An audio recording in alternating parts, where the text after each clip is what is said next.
যশোরের কেশবপুর উপজেলার সর্ব-পশ্চিমের ইউনিয়ন ত্রিমোহিনীতে অবস্থিত মোঘল আমলের স্থাপনা মির্জানগর হাম্মামখানা। স্থানীয়ভাবে এটি নবাববাড়ি নামে পরিচিত।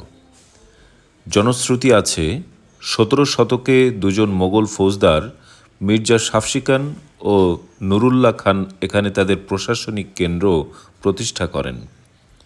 অপরদিকে প্রত্নতাত্ত্বিক ও স্থপতিদের মতে নবাববাড়ি ও হাফসিখানা নামে পরিচিত স্থাপত্য কাঠামোটি প্রকৃতপক্ষে একটি মোঘল হাম্মামখানা বা গোসলখানা।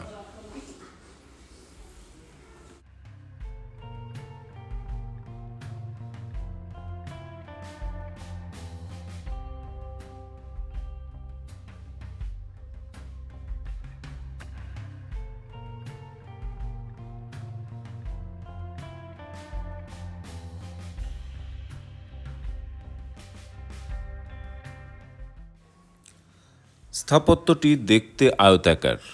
এটি নির্মাণে চুন সুরকি ও ইটের ব্যবহার করা হয়েছে। ৪ গম্বুজ বিশিষ্ট ইমারতের অভ্যন্তরে রয়েছে ৪টি কক্ষ ও একটি বৃহৎ কূপ।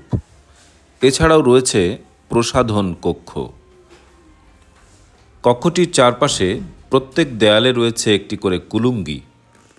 মূলত কক্ষটি পোশাক বদলানোর কাজে ব্যবহৃত হতো। এছাড়াও রয়েছে ২টি গম্বুজাকৃতির কক্ষ, যা মূলত গোসলখানা হিসেবে ব্যবহৃত হতো।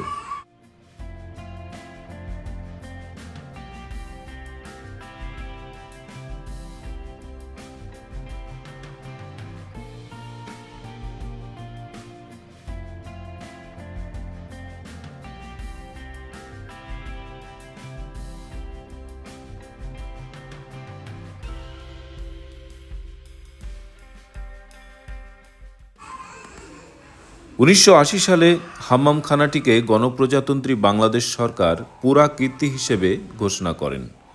বর্তমানে এটি কাছ থেকে দেখা গেলেও ভিতরে প্রবেশ করার ব্যবস্থা নেই। সকাল থেকে সন্ধ্যা যে কোনো সময় পর্যটকরা এখানে আসতে পারেন, উপভোগ করতে পারেন মোগল স্থাপত্য।